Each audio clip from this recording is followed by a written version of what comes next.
This episode of Beauty and the Surgeon podcast is brought to you by Let's Get Checked. Let's Get Checked is an online company dedicated to making professional health testing easy and accessible. Let's Get Checked offers fast, affordable, completely confidential at-home health tests from a range of tests from STDs, male and female hormones, and even COVID-19.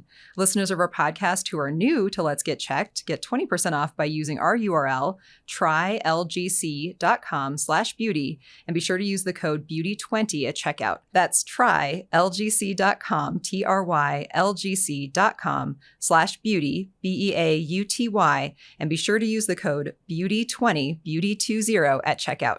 Do it. Getting tested is important. It's the responsible thing to do, and you know how important I think it is to make sure you understand your labs.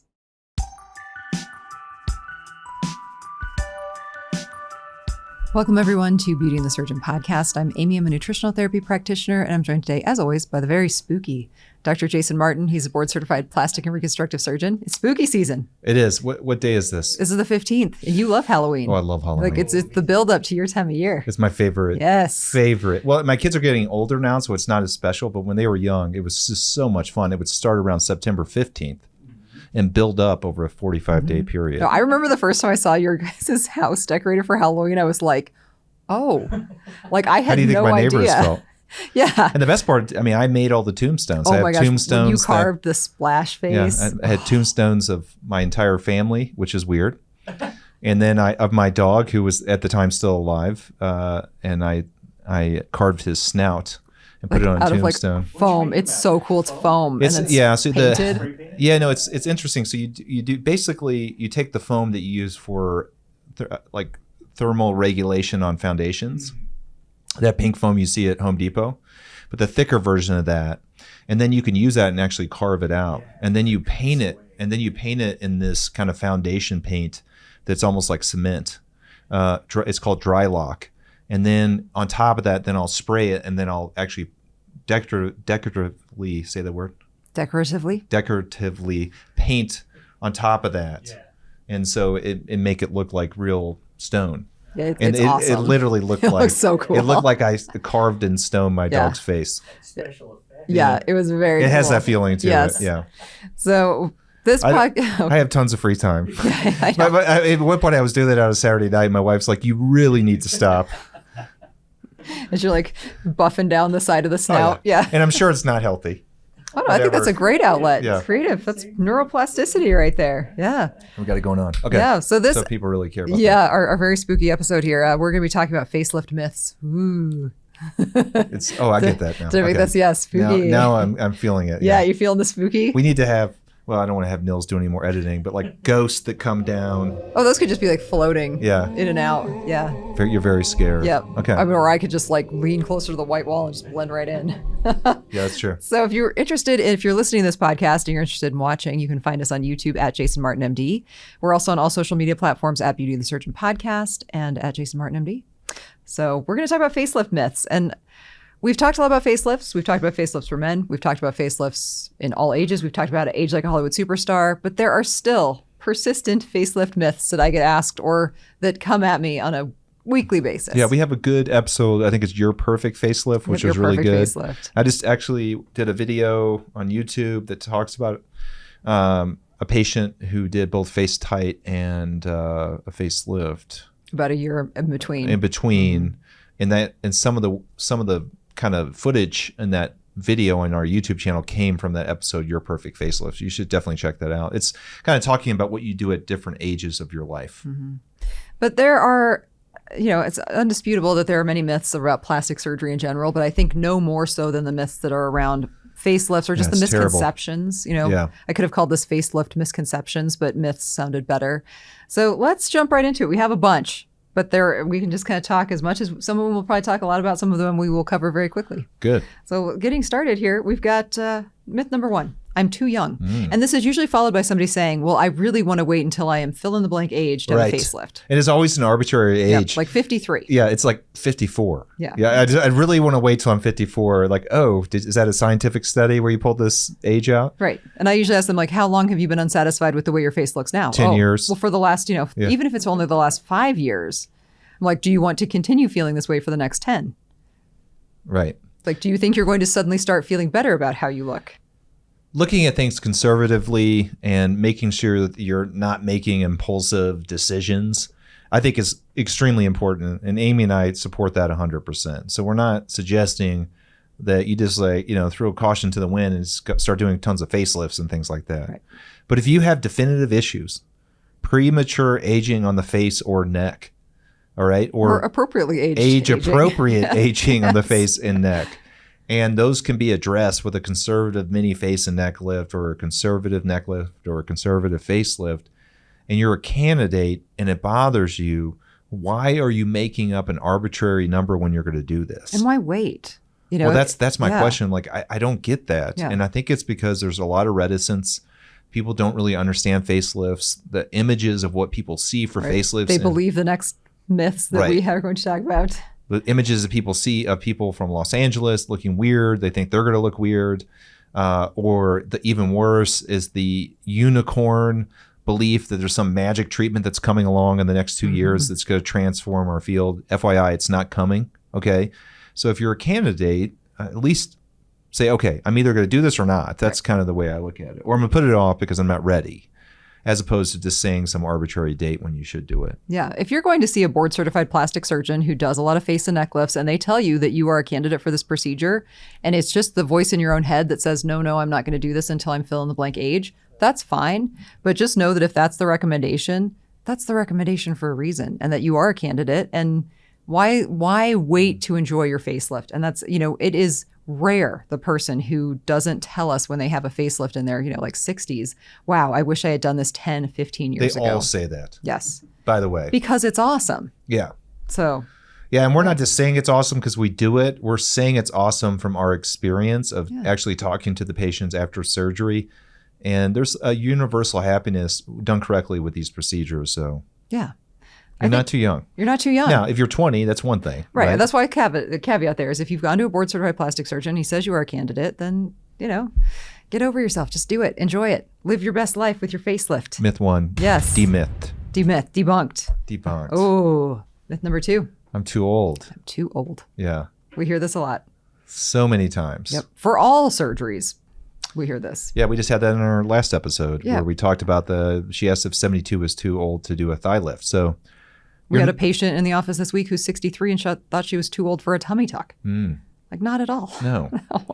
And she was vibrant. So the main thing about being over 60 or over 70, when you think about everything that goes along with that, is that you got to look at your health history. If you don't have a lot of health problems, you're active, you exercise, you have good nutrition, you're not smoking, not drinking. I mean, blood pressure's controlled. Blood pressure is good. That's a really important one because blood pressure tends to go higher as we age. Then you're probably going to be a candidate for these procedures. These are very low-risk procedures in competent hands, especially face and neck lifts. There's superficial procedures. When I say that, I always have a reticence because I'm not saying it's superficial like, flippant, it doesn't matter. It's just done on the superficial parts of your bodies. You're not into these really critical areas like your liver or your spleen or your heart or your lungs. You're not disrupting a major organ system. You're just kind of shifting around the skin a little bit and doing some stuff on the foundation, which is very superficial. So, too old is also a myth. Now, as long as you're healthy enough for surgery. If you're 90, I could probably still do surgery on a 90-year-old if they're healthy. Maybe just do it in the office under local anesthesia. I'd probably say no to that, but you could. And there probably would not be any contraindications definitively if they're healthy. So it's really not your chronological age. It's your health history that matters the most, and also your expectations. That's the second part of it. Yeah. If someone's older and they haven't had surgery and they come in, they say they want to look 30, then I would say no, because you're not going to look 30. But that's an expectations discussion. That's not an age discussion or a health discussion. Absolutely. Yeah, that's so true. And I mean, there are definitely times when we've done like a direct excision neck lift on somebody who was in their 60s but not healthy enough for anesthesia. Yeah. Healthy enough for surgery but not healthy enough for anesthesia. So yeah, there are options even for people who are of maybe not perfect health or advanced age. Absolutely. The more you maintain it, so going back to the am I too young, like Dr. Barton said, the more you've maintained your appearance throughout your life, the better your chances are that as you age, you can do less invasive procedures over time and maintain your results versus trying to have some drastic turning back of the clock, from 80 to even 50. So I always find this very funny because if I told you, okay, I'm just this off the top of my head, so Amy, don't make fun of me, okay? So you have your grass at your house. Are Like you your gonna? yard. Okay, you have your yard at your house. Are you just gonna let that grass grow to like it's 5 feet tall and then do like one big cutting marathon? Or are you gonna cut it every week, keep it maintained over time? It's the same thing with cosmetic surgery. It's the problem is what I do for a living costs money, so people have concerns there. Secondly, they don't want to become engrossed with plastic surgery. There's so many examples of people that look weird, and I get that. And third, it doesn't even get into their sensorium. You know, they think about their life long term, like financially, with kids going to college and everything. But it's like the way they look is some weird distraction that's not in their reality, or the way they feel about how they look. That's probably the better way to put it. So I do think that if you take a step back and try to look at things less emotionally and more logically, it would make sense you would do smaller procedures over time. It also would make sense that you would do them earlier rather than later, because you would have this really slow transition as you age, and you wouldn't just go from one state to another. And it's it would be kind of jarring to see, you know. That's your yard example is perfect. It's much easier to maintain the grass at a certain level than it is to get it back to where you want it. Yeah, we use that. Yeah, maintaining it over time again. is very, very good. Yeah. That just came Awesome. right from the That's a great frontal analogy. lobe. You were making. Medulla oblongata. I was listening to an older episode of the podcast. I don't know why or even which one, where you were making fun of me about using apparently like a couch analogy very often. Like I don't remember using it, but you were giving me a hard time about always using the couch analogy. Yeah, we work together so much. I don't know if I made that analogy and then attributed it to you. Attributed it to me. So the yard came from you. Remember this day, Yeah. October 15th. Good analogy on the yard. And that yard would be filled with all my tombstones to my alive family. That's right. And your perfectly pruned trees. Yeah. Yes. And they would be perfectly pruned by me. 'Cause Which, they by have the way, been I've told maintenance. this story before. My neighbors come by and like, aren't you like a really successful plastic surgeon? I'm like, yes. And a botanist. Why are you doing your own grass? Because that's what I do. Because anyone I hire will not do it the way I want it. That's right. So welcome to my house. What's the... Welcome to my I was house. waiting Flow for you to rider, put- right? yeah, Flow rider. Mhm. All right. Myth number 3. Recovery is long and painful. People always think that a facelift is the most painful surgery we do. Yeah, it's so funny. And I kind of get it, right? And they say the same thing about breast reduction, right? Because it just, from a thought process, if you're thinking about these surgeries, you would kind of think, wow, this is going to hurt. Right. Ouch. Well, because there are areas of your body that have a lot of sensation. Right. And your face is one of them. Your breast is another, right? Yep. That's also why people don't think lipo is going to hurt, because they don't feel that their fat has You don't feel your Right. flanks, you know? Trust me, it hurts. It hurts. So it's amazing how, when done correctly, these surgeries are really not that painful. I can't think of a patient that has had long-term discomfort from this procedure with us. Yep. I'm sure we've had a few that have had, prolonged recovery, but like long-term discomfort, I can't think of a single patient. I mean, I would even struggle to remember a patient who actually took prescription pain medication because they needed it for pain for more than 5 days, Yeah. 7 days, maybe at the most. Like maybe they were taking it at night for a few days. It's probably one of the less painful surgeries we do. Now, pain and uncomfortableness like because discomfort. like it's tight or it feels weird or Numb. swollen or numb, that's different. And so people definitely have that. And most people tolerate that kind of stuff very well, but we do have a subset of people that don't like numbness or they don't like a feeling of tightness. I'm like that. I don't want stuff or feeling a constricted feeling around my neck. So I get that. I understand when someone feels that way, but in general, these are, from a pain standpoint, not that painful. And from a recovery standpoint, again, going to a competent surgeon that does face and neck lifts, preferably a board-certified plastic surgeon, it's not a long recovery. In our hands, most of these patients are back out in public within a couple weeks.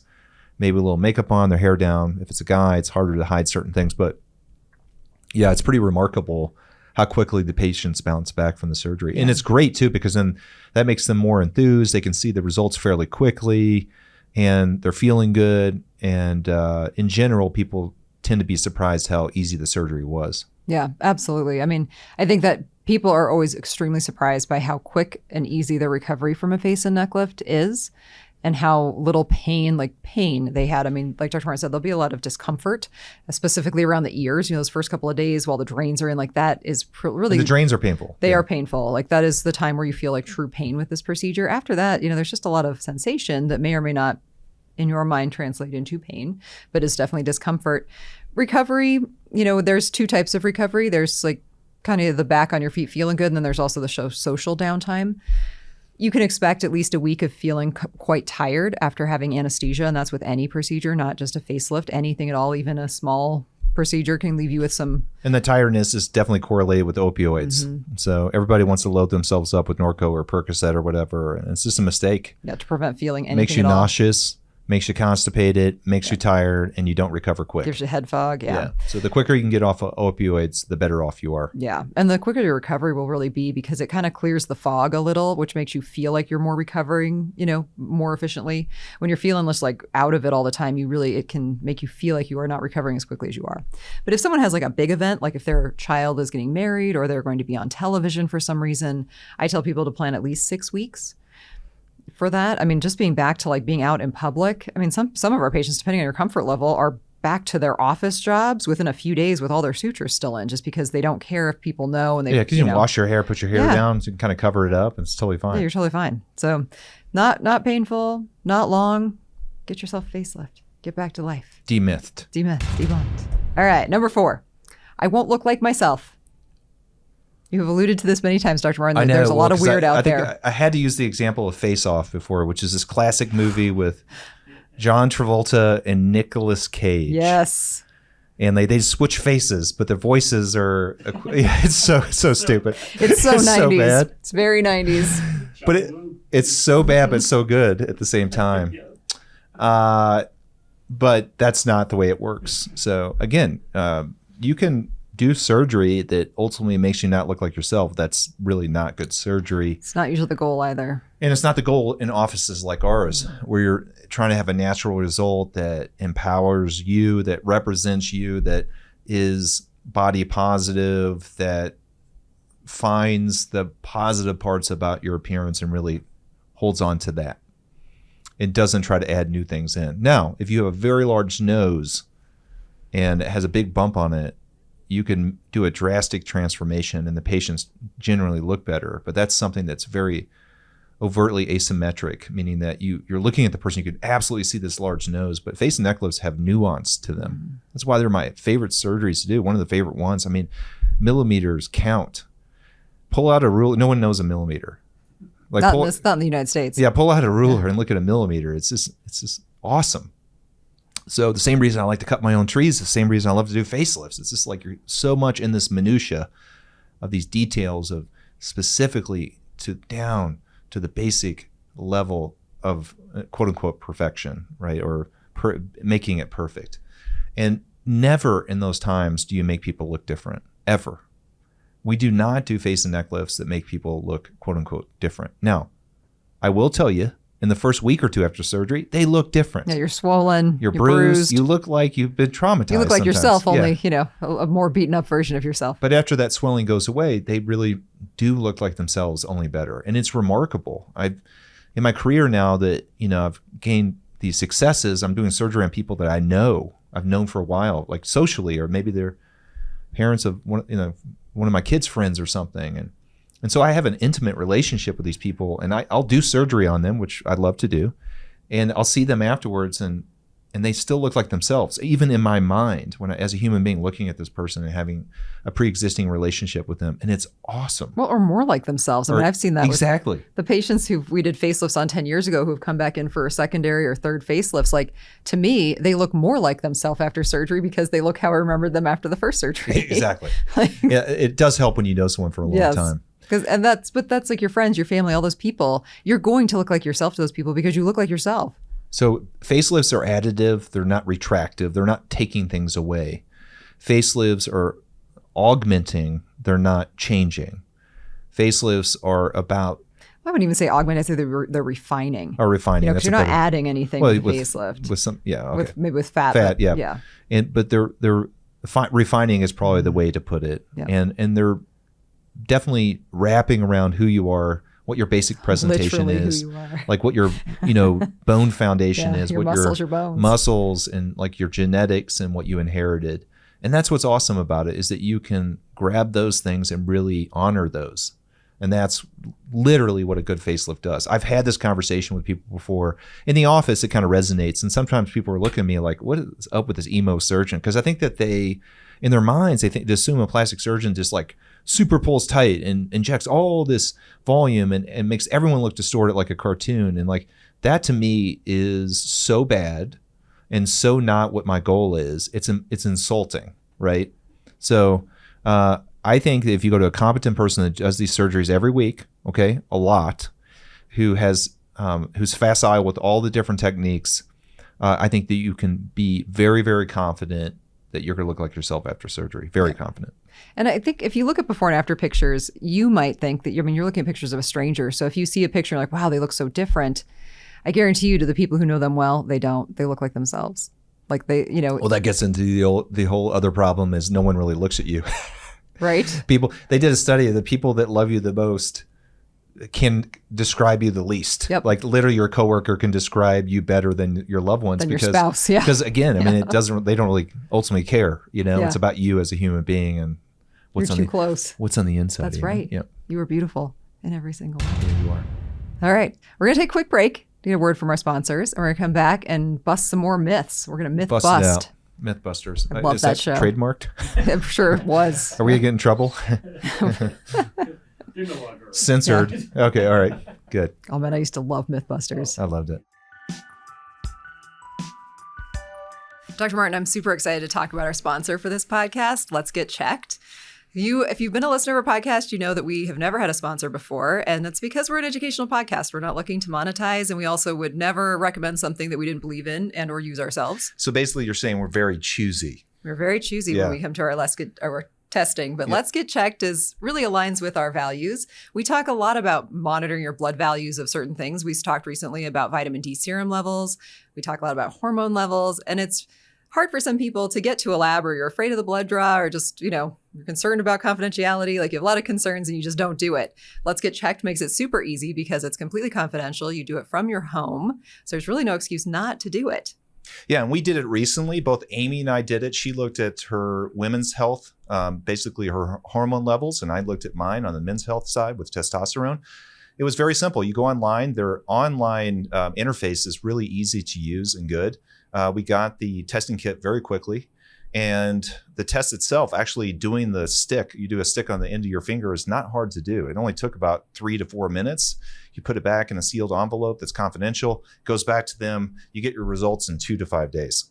It's really that simple. And the best part is it's about empowerment, about you taking control and trying to do things that are positive for your health and life. And this is one way to do it, literally from the comfort of your own home. Yeah, so they offer a wide range of tests. So they do men's and women's hormone panels. They do a full panel of STD testing. They also are now offering a COVID-19 test at home. So there are a lot of other just basic blood levels that you can get tested as well. And one of the things that we always say is you can't track what you don't check. So you might not know what's normal for you in the future if you're not checking it now, especially as it relates to hormones. And men's health specifically, I feel like is a little bit undertreated. I mean, sperm counts are dropping by a large percentage in men these days. Most men struggle at some point in their lifetime with low testosterone. And those men do not know what the symptoms of low testosterone are. Depression, anxiety, sleep problems, osteopenia or loss of bone, loss of muscle, and something we treat all the time, gynecomastia or male breast growth.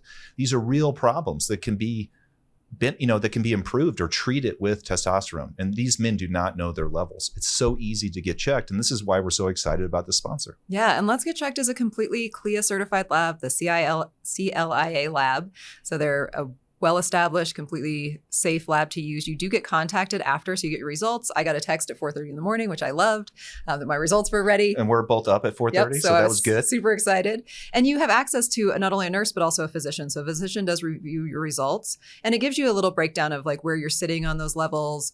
Dr. Martin's had even comparisons of like where 2 of the levels should be in relation to each other, which is a really important thing to note. Right. Just being within the normal range is not always enough. So it really gave more information than that. You'd still want to, of course, reach out to your own doctor if you needed some additional assistance with these labs or you did see something that was concerning. We didn't, thankfully, so that was good. Yeah. We were both good. This podcast is about empowerment. It's educational. In my private practice, I'm a board certified plastic surgeon. We are all about empowerment, and this is one way to do it. So we're very excited about the sponsorship, and we're looking forward to using it for our patients moving forward. Yeah. So as a listener of our podcast, if you're also a new time user to Let's Get Checked, which a lot of you probably are, we do have a 20% discount code. So you do need to go to our specific URL, and it is linked in the description box below, but it's going to be TryLGC. So TRYLGC, like Let's Get Checked.com/beauty, BEAUTY. And you'll need to use the code BEAUTY20 at checkout. Beauty again is BEAUTY 220. And you can pick a test, like any test you'd like, put in our code and get your test shipped to you. Getting tested is the right thing to do. It's lets you know where you're at and what's responsible. All right. Well, let's get tested. Let's get tested. Let's get checked. Let's get checked. We're back. We're back. I feel like we should have gone full Mythbusters and you should have worn the weird hat. Oh, I would love It to. was Jamie who wore the hat, right? No, because it was a beret. Yeah, right? it was a beret. And You need a big mustache. he had Yeah. a big mustache and he had like glasses. Yep. Yeah. Even the beret. Yeah. Next time we bust myths, we'll come better prepared. All right. You ready for number 5? Yes. Number 5. Everyone will notice. This is why I cut you off right Yeah, before I kind of we alluded to started. that before. Yes. No one's going to notice because no one's looking at you. Right. That's No one the bad cares. part. Yes. So again, it depends on what kind of outcome you want. So for people that do a lot of the facial aesthetics, I mean, there are some practices that have pushed the envelope on volume and kind of re-engineering, for lack of a better term, of your face. That's not what we do in our office. Well, that's not what a facelift does. I know, but you know what I'm talking Yeah. about. There are some kind of practices, and some people want that, and that's your prerogative, and God bless you. But in our practice, it's all about subtleties and nuance and elevation and have a demure kind of outcome. And so for those situations, people will not notice. Okay. They will not, to a point that sometimes it really frustrates our patients. Because they look better. Clearly, they look better. You can show them the before and afters. Well, and they know they look better. And they know they Yeah. look better. And like the husband will say, "Wow, you do look better," but then they're out, and the people aren't like, "Oh my God, you look amazing." Like, what did you do? What did you do? Please tell me who did this to you. And it's a hard pill to swallow to realize that the people that you care about and you want them to, care about you in terms of how you look, don't really care how you look. Sons, I've used that example. We have a patient like that was talking about her son. The son didn't even sons don't look at you. Okay. As long as you look like yourself. Right. As long as you are a reasonable semblance of the mom, they will come home, give you a hug. Right. Have a freaky deep laser done and they will notice. Yeah. If you look like you're burnt, off. that's one thing. So everyone will not notice. I do think, with one exception, eyelid surgery and brow lift surgery can distort the eyes, can make it very noticeable. An over-aggressive rhinoplasty or nose job can make people look weird. Or even a rhinoplasty on someone who had such a distinct nose, and that was kind of that distinctness was taken away. Jennifer Grey, we talked about that. Yeah. That can change the way a person looks. Or even a facelift that's literally pulled too tight, which is just like so low class. It's but I don't get it. Anyways, but in general, no, they're not going to notice. Yeah. And that's definitive in our experience, and I'm sure in other people's experiences that do this. Well, I always say the two people who will absolutely know that you've had a facelift are your esthetician and your hairdresser. Oh yeah, hairdressers all the time. Yep. That's like half of my referrals from non-medical people are from hairdressers. Yep. And they literally send the patients in, and the patients will say, "My hairdresser said that you did a facelift on so and so." Of course, you can't talk about it because of HIPAA, but they always want you to. And that it was really good, and they looked amazing, and their scars look great. Yep. Like that. I mean, it's almost like a template that they read to the, and I don't even know who these people are. I feel like I need to thank them for these referrals. Well, but they're the people who are up in that area where the scar is. You know, again, when we talk about normal conversations with person, I mean, I look at Dr. Martin's ear a lot because I sit next to him like this. But for the most time in life, like I'm looking at nails, I'm not looking at his ears. I'm looking at nothing. So like when you have an incision that goes around and behind your ear, no one's looking at that. Even with your hair pulled back, again, I'm not like looking at the back of somebody's head kind of awkwardly. lurking on me. Yeah, it's weird. I do judge your ear a little. You kind of pick at me like a chimpanzee sometimes. Yeah, I do. Well, sometimes You get pull stuff on hairs you. in different areas. Yep. I don't like it. Get stuff on you. I'm keeping you clean. Yep. Yeah. There you go. Yeah. So yeah, no one will notice, but your esthetician and your hairdresser. Yeah. And that is the best. And your thing daughter, ever. maybe. Yeah. Okay. Myth number 6, and this one I love: non-invasive procedures, fillers, and Botox provide the same results as a facelift. You have all seen it, the liquid facelift. Oh, yeah. This is the entire or aesthetics non-surgical industry. Facelift, Yeah. the incisionless facelift. And the thing that sucks is the type of people that are watching this and want to empower themselves are probably going to be drawn in by these stupid marketing kind of ploys that all these offices do. They all do the same thing. It's better than a facelift, just like a facelift. Yep, No, it's just not. like a facelift. It's not. No downtime facelift. No, it's not. Yeah. Okay. Now, it does work. I do like fillers. I like Botox. I like fat injections. But you want to talk about something that'll make you look not like yourself. Filler and Botox. Yeah, exactly. Will very quickly make you look not like and yourself. what do people do? Think about it. Like, what do you do?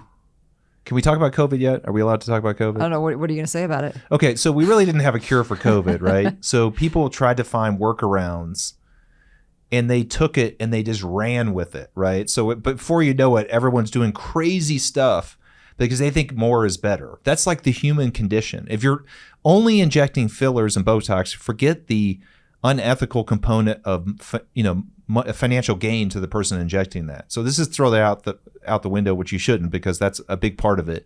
But just in general, with their mindset, they're like, oh my God, this lady has a lot of aging problems. If I inject filler here, that's going to make it better. Well, if I inject it here and here and here and here, before you know it, you look like you had anaphylactic shock and your face is swollen and you look weird. And the before and after pictures that are shown from these medical spas and other people that inject are static. Look at those people when they're talking to you, and it is very disturbing. It is disturbing. Their lips don't move. They have this weird, almost like I'm semi-paralyzed form of speaking. Their skin. When you see them as a 3D feature, like it does not work. look normal. Yeah, and again, I'm not trying to throw shame on anyone. If you choose that, that's on you, and I'm totally fine with it, and I respect you for that. But it just doesn't look good. And in general, if you also doesn't last. If you go into a place, all they do is fillers and Botox, e.g. a dermatologist, they're gonna or a medical spa. They're gonna fill you up with fillers and Botox till you can't take anymore. They're gonna give you a liquid facelift. It's like, think about it. When you go to the German beer house, they're giving you big glasses of beer, not because they just think you need it. It's because the more volume of beer, the more you're paying for. You're paying $20 for this. What is this called? A Stein. And they're going to just keep bringing it to you. Okay. That's their business model. And that's the same idea as these places. I do think they have their place. We're very supportive of aesthetic offices. Well, we do Botox and filler. And for dermatologists, but understand that you have to have self-awareness when you go into those places, and also a little bit of self-control, because maybe sometimes they're not going to be doing things in your best interest, honestly. So. Yeah, and they're expensive. I mean, filler. Yeah. People will spend $5,000-$6,000 on filler multiple times a year. Okay. So skip a year and do a facelift. Skip a year and do a facelift. Yeah. The thing with all of these things, and we love non-invasive procedures as well, or minimally invasive. We love FaceTite. We love AccuTite. We love Botox and filler. They, in most cases, are not treating the root problem. If you truly are a candidate for a facelift, none of these things is going to give you that result. And our video that was posted in the beginning of September, where Dr. Martin shows the difference between what FaceTite did for a patient, and then a year later, she had a mini facelift. You can very clearly see, was there improvement with FaceTite? Absolutely. Was it the same as the facelift? Not even close. Not even close. It just isn't, and it never will be, at least not right now. What will really blow your mind is the FaceTite actually helped the results of the facelift. And that's where people clean some of it up. So clearly, if I do a facelift on someone and do Botox, they're going to have a better result than just the facelift alone. These things augment each other. They're symbiotic. Yeah, like brow lift and treat it with Botox, your brow's going to look even better. Yeah.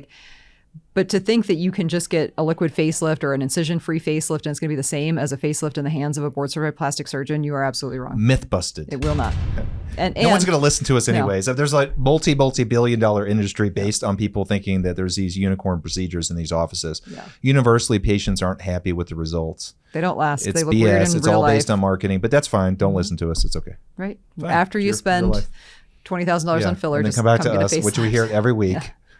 So again, empowerment, education, taking this into your hands and like trying to find a path that works for you. And if that doesn't involve a face and neck lift, that's great. But at least you made that decision on your own, right? And you know what your expectation should be. Yeah. Yeah. All right.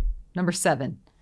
There's only one right or superior facelift. So this really gets into like the whole ego part of these surgeons that do this. I get these patients that come in, they're like, oh, I need a deep plane facelift. I need a deep plane facelift. Or so-and-so does deep plane facelifts. facelifts. Deep plane facelift. And I'm like, oh, I'll look at them and say, yeah, deep plane facelifts are awesome, but I'm not sure you absolutely need a quote unquote deep plane facelift. I mean, you may need more of a brow lift here. You may need more of this or that. So the idea is there is no one ring to rule them all. There is no one scalpel to rule them all. There is no one surgery that's better than everything else.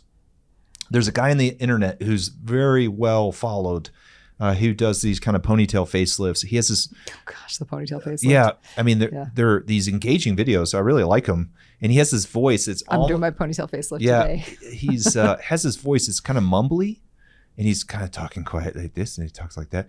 And it's like an ASMR. Yeah, surgeon. It is. It has that, but it's very interesting and like. But none of the stuff he's doing is novel. He's just combining it together, showing really cool videos. He does lip lifts. I mean, I do that. It's like, and so it's really packaging this stuff for marketing purposes, as opposed to just saying, okay, the patient comes in. And don't get me wrong, this guy I'm talking about is very talented. His outcomes are really good. Okay, so that's great. Go to him. But you may go to him and I'm sure he's going to pick out what you need to get done, not just because you want all these things because you saw this on the internet or your friend had it, etc. And that's really good surgery, doing the thing that's right for you, most importantly, as opposed to something that people, either are selling you or that you feel like you need just because you saw it somewhere else. And the reason why I'm kind of like drilling this down is that's probably the most important thing with a facelift and neck lift, is to go to someone who really has experience and can figure out the nuance of what you need. A mini neck lift, a full or mini facelift, a brow lift, a deep plane, a smastectomy, the way the smash gets pulled, the way the skin gets pulled, all these different things make the biggest difference in these outcomes. And that's really about experience. So there is no superior type of facelift, no matter what anyone tells you. And by the way, a deep plane facelift is not hard. Sometimes it's easier than a regular facelift. And by the way, it's sometimes quicker. But then they try to charge double because they're trying to convince you that they're doing something more important. And they're not. I'm getting frustrated. This is why we're busting these myths for people. You think busted? Yeah, busted. Yes. Busted. I would say there is a right type of facelift, and that's one that's done by a truly competent board certified surgeon. So yeah, there are doctors out there who are not. So definitely make sure that you listen to our episode about how to choose a surgeon. And, there are competent board specialties, not just plastic surgery, that do facelifts. However, there are a lot of people out there who are doing cosmetic surgeries that are not plastic surgeons or any type of board certified surgeon. So find out. There's a wrong kind of facelift. Or don't, and just live in denial, which is great. Yeah, I wish I could live that way. That's fine if that works for you. Yeah. All right. Number 8. Men don't get facelifts. Duh. Please. We have a whole episode on facelifts for men. Mm-hmm. Men definitely get facelifts. Men, more importantly, definitely get neck lifts because that tends to be the problem area for men. Mm-hmm. And they're pretty remarkable. We have a lot of male patients with really good outcomes. They're very happy. Totally normal people. They didn't want to look weird. They don't look weird. They look great. Yeah, their scars are not an issue even with, short hair or minimal hair. Men get facelifts. They have the benefit of aging at a little bit different rate than women. So that we talk a lot about that in our Facelift for Men episode. Some of the, genetic benefit of being a man. You have a little bit thicker skin. You have bigger features, and that helps too. You have more foundation to hold the skin up. Just those things inherently, just by being a man, being born a man, you have more bone in your skin, in your face. You have more muscle. So in most cases, those things help. Those things all help. A lot of what happens with a facelift, and we talk about this in Your Perfect Facelift, is the descent of fat and muscle, the loss of bone. Those are all things that kind of taken out tent poles, essentially, and eventually the tent's going to fall down.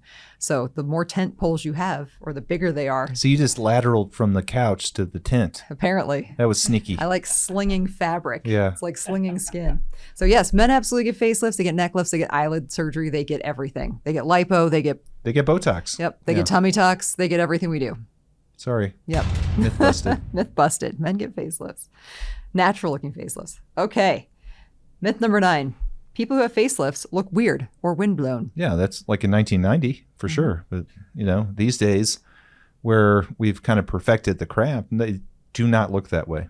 So I've literally had people I've operated on, and I know people that know them, and they saw them, and they were bringing up a story about them and not, they didn't know they had a facelift, and they didn't say one thing or the other about how they look. Like they, you know what I'm saying? Like that's when it would come up. Like, God, you're a plastic surgeon. Can you believe so and so looks like this?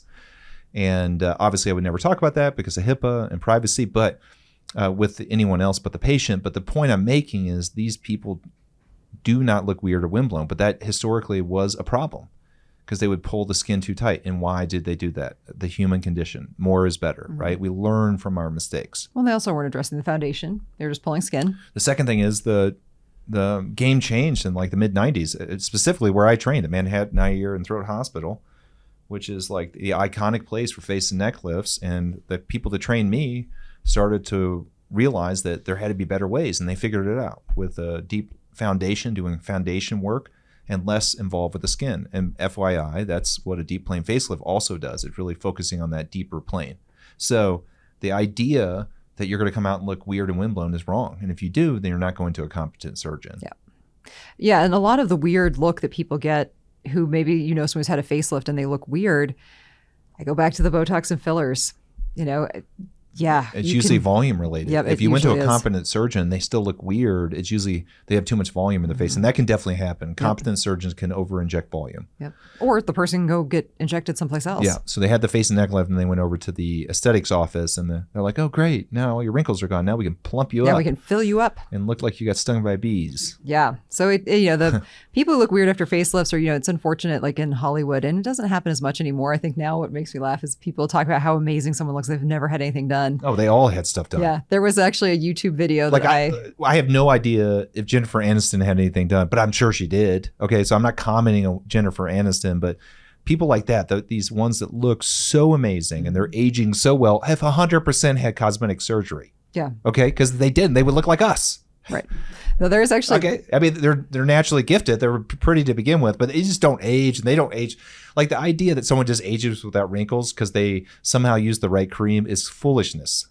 Unless they have the type of skin, and someone like who's lighter skin, fairer skin is not going to have age that way. They're going to age with wrinkles. They're going to have everybody else's problems, but they magically don't. Right? Yeah. There was a video on Instagram. It was of a famous person who is very much my same age getting a non-invasive treatment done, right? She was having some radio frequency resurfacing done. And, you know, I'm watching this, and then all of a sudden I caught it. For a split second, the camera panned down to right about here. You saw the almost scar. Immediately pulled back up. Telltale scar. Yeah. I know. I brought it the next day. I showed it to Catherine, who's my assistant. I'm like, look at this. Yeah. Like, she's had a facelift. And they were like, no way. You know, and like, this is someone who is literally in their early 40s who clearly has had a facelift. Yeah. And by the way, the people that deny till they die, quote unquote, natural in Hollywood all do early surgery. Yep. And that's why. why universally in the the podcast. But of course, they don't tell you, and then they sell you products to make you look like them, right, or non-invasive treatments, which is basically all they are is trying to take your money. Right. Get this radio frequency treatment. You'll look like me after my facelift. You know, this is turning into a very aggressive episode. But, you know, these are things that people don't know. You know, it's like seeing you talk about the person who you were watching a movie and the rhinoplasty incision. Oh, yeah. You know, that's kind of how this facelift incision was for me. Yeah. So that was, okay. So we got to the theater. It was one of those artsy films, right? So it wasn't a big theater and there was only the front row. And so we had to stare we were right at the screen. So like the face was enormous. And she looked up into the sky and I could see this incision along her columella. I'm like, oh my God, that's like a terrible nose job incision. Like, it was how did irregular. Somebody not edit that out in editing? Because I think it was an artsy film. I mean, honestly, I don't think they had don't think they want to care about editing. Didn't have the post-production.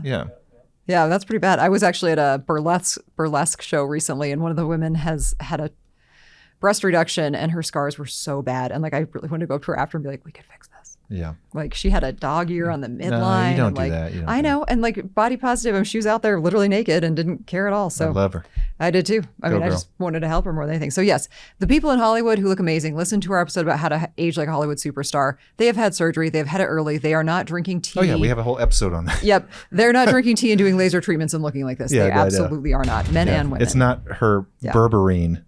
Right? No. It's nothing. It's not the cream. Yeah. All right. Number 10. You can time a facelift so you only need one. Wrong. Busted. Busted. I mean, maybe if you are a man and you time it just right. Maybe. Well, also, yeah, you can definitely just do one facelift, and that's great. Yeah, that's your prerogative. but that's not going to solve all your problems over life. I think that goes back to like the I'm too young thing, because people think, oh, if I wait till I'm 53, then I just won't care anymore. Well, that's the other thing. Yeah. So they're thinking about it financially. It's so funny. People spend $10,000 on a stupid purse, but they, you know what I'm saying? It's like there's a disconnect in their minds. And I would definitely invest in my body and me Especially as a my person, face. especially something that's visible like the face over any kind of tangible item. But the reality of it is that's not true. Maybe in someone who's super gifted and blessed, and they just have some crazy genes and perfect skin and no exposure, that they only need a little tweaking in their life. But that's few and far between. And at least in our practice, that's not the case. You're always going to need little tweaks over time. You think about it, you do a facelift, it's better to do things earlier and smaller rather than larger and later, because even after that, you're going to still need little things if you care. But a lot of people don't care. I mean, maybe one is good or enough. they think they won't care. And I think that's really what it is. I mean, the amount of people that say to me like, oh, by that point, I just won't care. I'm like, by the time you're 60, like you just won't care? Like I guarantee you will care. You will care when you are 85, when you come in here and still want this done. Like you will care. And that's where I think that the waiting until you're this set age in people's mind, I think is what they think like, oh, then I can just do it once, you know?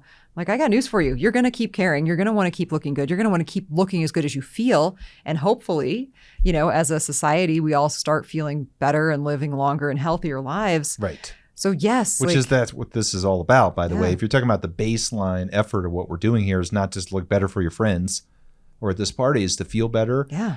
Is to have a healthier life, is to have a more vibrant life, a more meaningful life. And of course, the way you look is not a big part of that, but it's a small part. Yep. And it's the part that we can affect Well, very easily yeah. with definitive results, with long-term results. But that's not going to stop the aging process. It's not going to stop all these things from persistently changing. Gravity. It's not going to stop gravity. And you're going to have to probably do more things in the future if you care. Yeah. Which you will. You will care. Busted. Yeah. You will care. All right. Dr. Martin, I think that was awesome. Did you like that I actually had 10? You thought I was going to have an odd number, didn't you? Because No, it was, I mean, I thought about it for spooky month. You should have done Go 13. Yeah. Yeah. I didn't want to jinx us. All right. 13. 13. There you go. All right. Always with the knuckles. I mean, She really does that. she really does just. I do.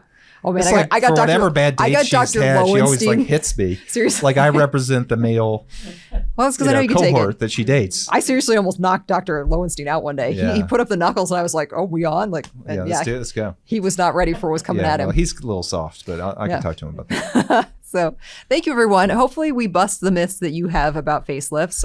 And when I say facelift, I mean face, neck lifts, brow lifts, whatever. Facial surgery.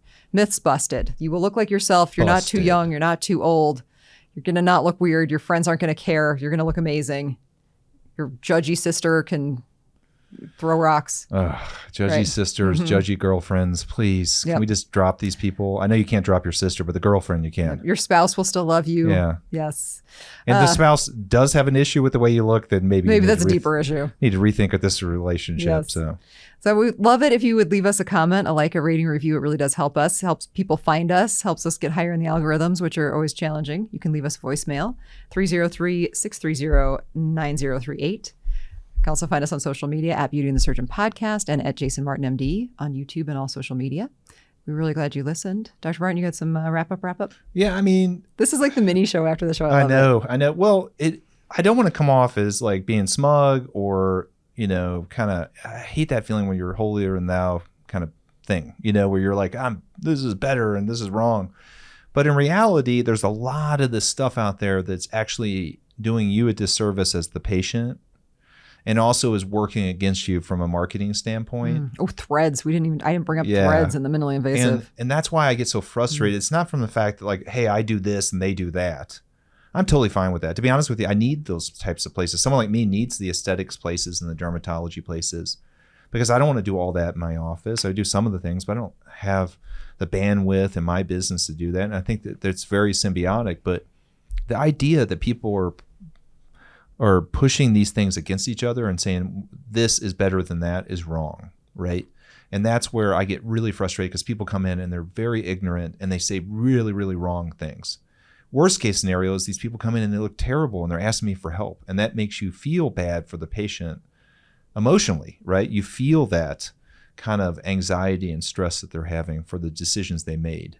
But I do think it's the responsibility of the practitioner, of the physician or nurse practitioner or PA or whoever, nurse, that they should do right by the patient. So that's what this is really about. So it's more about making sure that you have the right information. Yeah, because the almighty dollar will make sure that no one is doing right by you except you. 100%. Okay. None of these people are doing this for free. No, so right? You need to educate yourself. You're not at your church donating food, if for people that need it. Okay, this is a you business. might love your injector, but Yeah. she wants to get paid. Right. Just like your surgeon does. Right. So no shade to that. There's nothing wrong. And it's the same is true with other service industries like hairstylists and stuff like that. But there's something with Your hair grows back. right. There's something with specifically aesthetics and the fact that primarily women have such a bad self-image, right, these days, especially as you age. And these businesses are created to prey on that and to monetize it. It just really, really frustrates me. Well, and that's I feel like all of social media is right. preying on that. That's a totally different episode. Yes. But this podcast, what we're doing in its totality is about counteracting that. It's about giving you real information. So I like the idea of myth busting because it makes it engaging and fun. But at its baseline, this is like what we're all about. Yeah. So Be thank you for this educated. episode. It's awesome. All right, everyone. Thank you so much for watching. We'll see you next time. Well, is the next time going to be Halloween? It'll be the 1st. It'll be November. Oh, so we can. We'll be into turkeys. Okay, so we're not going to. So we're done with the spooky stuff? We're done. 'Cause- Yep. That's why we had to get it in now. Damn. We'll be all into I was like. holding all my spooky stuff back for the next episode. Oh, but, no. it's late. I'm gonna bring in Next year. bring in a little turkey pup. Yeah, I'm wearing a costume next year for sure. Gobble gobble. Bye. Bye. Don't forget to check out our sponsor, Let's Get Checked. Let's Get Checked offers fast, affordable, and completely confidential health testing for everything from STDs, male and female hormones, and even COVID-19, right from the comfort of your own home. And remember, new customers and listeners of our podcast get 20% off by using our URL, trylgc.com/beauty, and be sure to use the code BEAUTY20 at checkout. That's trylgc.com/beauty and use the code BEAUTY20, beauty, BEATUY 20 at checkout. Get checked. It's the right thing to do.